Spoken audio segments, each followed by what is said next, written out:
درود شریف کے ذریعے مصیبتیں دور ہوتی ہیں. تو یہ دنیا بڑی پرکشش بھی ہے، اس میں بڑی زینتیں بھی ہیں، بندے کے اندر بڑی اس کے اندر اٹریکشن بھی ہے، لیکن اس میں مصیبتیں بھی بڑی ہیں. یہاں غم بھی بڑے ہیں، دکھ بھی بڑے ہیں. تو یہ جو نبی صلی اللہ علیہ وسلم کو یاد کرنا ہے اور ان پر درود بھیجنا ہے، یہ دکھوں کو دور کرتا ہے، غموں کا مداوا بنتا ہے. ہم میں سے جو بندہ جس بھی مصیبت میں، بیماری میں، پریشانی میں مبتلا ہے، اللہ تعالی ہماری اس دعا کے واسطے سے، ہماری اس مجلس کے واسطے سے اللہ تعالی اس کی مصیبت کو ٹال دے. ابھی مجھے طارق صاحب بتا رہے تھے کہ میرے بڑے بھائی حلیم صاحب کی اہلیہ بہت تکلیف میں ہے، بیمار ہے. ان کے لیے دعا کریں تو اللہ تعالیٰ انہیں بھی صحت دے، عافیت دے، اور اس مصیبت کو ان سے بھی ٹالے، ان کے گھر والوں سے بھی ٹالے. باقی بھی ہم سب لوگ طرح طرح کے مسائل میں ہیں. یہ دنیا کوئی اتنی کوئی بڑی کوئی سکھ اور عیش کی دنیا نہیں ہے. یہاں بڑے بڑے لوگ بھی پھنسے ہوتے ہیں اپنے مسائل میں، اپنی پریشانیوں میں. اس لیے یہاں اللہ کو یاد کرنا، اللہ سے دعا کرنا، اللہ کو اپنا مددگار بنانا، یہ ایک بڑی بات ہے. اللہ ہمیں اس کی توفیق دے. پھر ہم سب اپنے لیے، اپنے والدین کے لیے، اپنے گھر والوں کے لیے، اپنے بچوں کے لیے، اپنے بچوں کے بچوں اور ان کی آئندہ نسلوں کے لیے، اور سب اہل ایمان کے لیے اللہ سے گناہوں کی معافی مانگ. یہ گناہ بھی بہت بڑا وبال ہوتے ہیں. یہ گناہ بھی دنیا میں بھی دکھوں کا باعث بنتے ہیں اور آخرت میں بھی مصیبت کا باعث بنتے ہیں. تو اللہ تعالیٰ ان گناہوں سے بچائے بھی، اور جو گناہ ہم سے ہو گئے ہیں اللہ تعالیٰ انہیں معاف بھی کرے. اس کے بعد یہ میں نے پچھلے ہم کچھ عرصے سے سورہ توبہ کے ہم نے کچھ حصے پڑھے تھے. آج میں نے شاید پچھلے پروگرام میں بھی سورہ یونس کا یہ رکوع ہی پڑھا تھا اور اس کا تھوڑا حصہ میں نے سمجھا تھا، اور آج بھی اسی سورہ یونس کے حصے کو میں نے پڑھا ہے. جو میری یادداشت ہے، یہ جتنا مجھے یاد ہے، جتنا ہم نے پچھلے پروگرام میں سمجھا تھا، اس کے آگے ہم بات کو شروع کرتے ہیں. اگر آپ میری بات توجہ سے سن رہے ہیں تو یہ انسانوں کی زندگی بالکل تھوڑی سی زندگی ہے،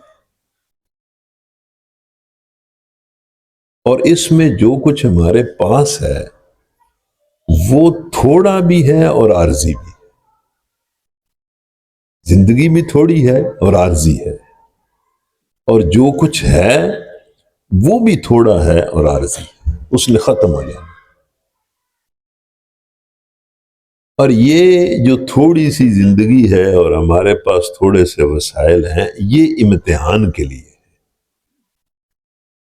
اللہ اس میں دیکھنا یہ چاہتا ہے کہ کون میرے نبیوں کی بات سن کر، میری کتابوں کی بات سن کر مجھے مان لیتا ہے اور میرا بندہ بن کر زندگی گزارتا ہے،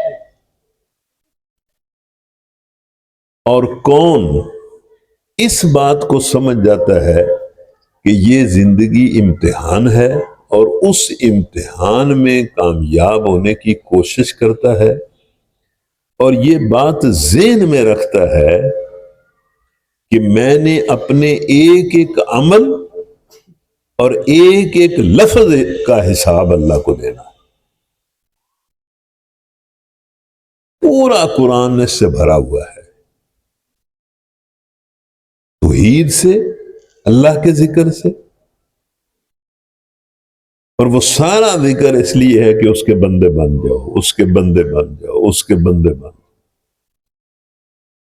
اس کے حکم کو سمجھو اور اس کے حکم کے سامنے جھک جاؤ، اس کے حکم کے خلاف کوئی عمل نہ کرو، وہی بادشاہ ہے، اسی کی طرف تم نے پلٹ کر جانا۔ پورا قرآن اس سے بھرا ہوا ہے۔ قرآن کو اگر آپ پڑھیں تو پورے قرآن میں اللہ کی ذات کا، اس کی صفات کا، اس کی قدرتوں کا، اس کی نعمتوں کا ذکر ہے، اور اس سارے ذکر کو بیان کر کے اللہ نے کہا ہے کہ یہ اللہ تمہارا رب ہے، اس کے بندے بنو۔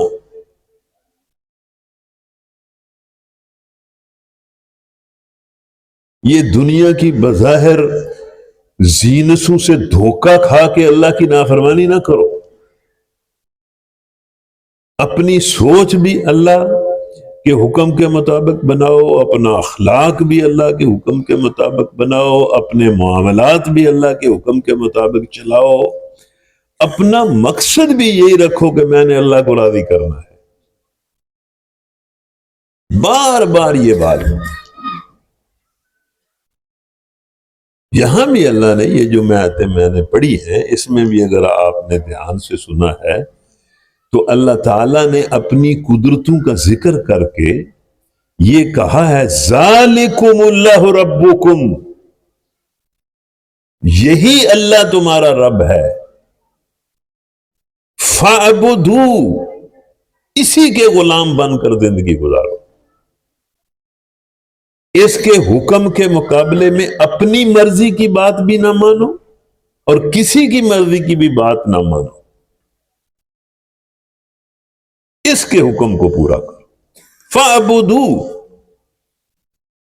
افلا تذکرون، کیا تم اتنی باتیں سننے کے بعد بھی نصیحت حاصل نہیں کرو گے؟ تو قرآن مجید میں اللہ تعالیٰ بار بار یہ بات کرتا ہے، اور اگر دھیان آپ کا اس درس قرآن کی طرف ہے تو دوسرا ذکر پتہ ہے کیا کرتا ہے؟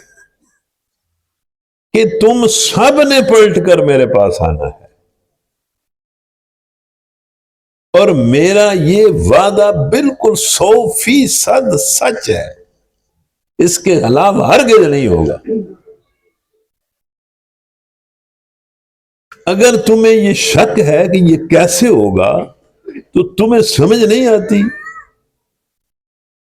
تم اپنی عقل سے کام نہیں لیتے کہ جس اللہ نے پہلی بار تمہیں پیدا کیا ہے وہ دوبارہ بھی پیدا کر لے گا۔ اس میں کون سی بات ہے جو سمجھ نہیں آتی؟ تو دوسری یہ بات اللہ تعالیٰ بار بار قرآن میں کرتا ہے۔ اب یہ جو دوسری بات ہے، اسی کے بارے میں یہ آیت ہے جو ہمارے سبق کی پہلی آیت ہے، آپ اسے توجہ سے سن لیں۔ دیکھیں یہ آیتیں کوئی میری نہیں ہیں یا کسی اور کی نہیں ہیں، یہ تو اللہ کی باتیں ہیں، جس نے ہمیں پیدا کیا ہے، جس نے یہ سارا نظام بنایا ہے، جو ہماری زندگی کو چلا رہا ہے، اور جو متعین وقت کے بعد پھر ہمیں مار دے گا، یہ اس کی باتیں ہیں، جو سارے بادشاہوں کا بادشاہ ہے۔ وہ یہ کہتا ہے، سنیں توجہ سے، الیہ مرجعکم جمیعا، یہ 2-3 لفظ ہیں، اللہ کے لفظ ہیں، اللہ کی بات ہے، ہمیں سے وہ کر رہا ہے، ہمیں ہی وہ سمجھا رہا ہے۔ اگر ہم نہ سمجھیں یا اس کو دل میں نہ بٹھائیں تو یہ کتنے ظلم کی بات ہے کہ ہمارا رب ہم سے یہ کہہ رہا ہے۔ کیا کہہ رہا ہے؟ الیہ مرجعکم جمیعا، تم سب کے سب نے پلٹ کر میرے پاس آ جانا، کوئی نہیں بچے گا۔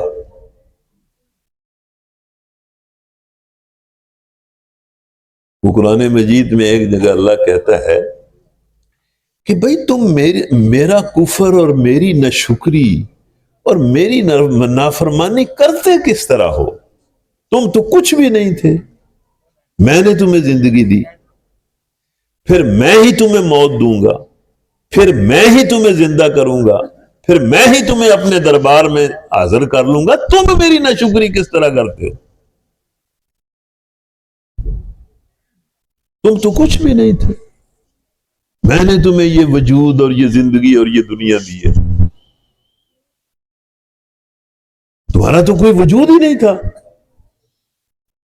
اور پھر تم سارے ایک دوسرے کے سامنے دیکھتے نہیں کہ میں تمہیں مار دیتا ہوں؟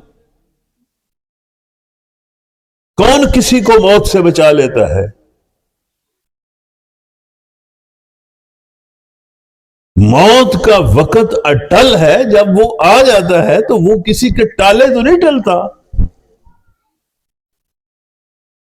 اور ہم سے موت نے کیا ٹلنا ہے؟ موت تو بڑے بڑے اولیاء سے، انبیاء سے بھی نہیں ٹلی۔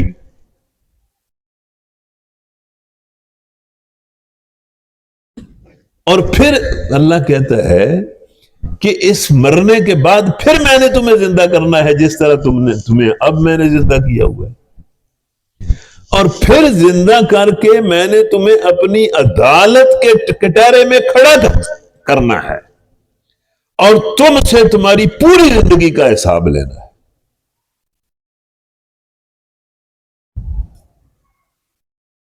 تو یہاں بھی اللہ کہتا ہے الیہ مرجعکم جمیعا۔ اچھا جی، یہ بڑی یاد رکھنے والی بات ہے، اور یہی بندے کے دماغ کو درست کرتی ہے۔ جس بندے کو یہ یقین آ جائے کہ میں نے ایک ایک لفظ کا اور ایک ایک عمل کا حساب دینا ہے، وہ ہوش میں آ جاتا ہے، وہ اپنے اوپر ایک پیرا خود ہی بٹھا لیتا ہے،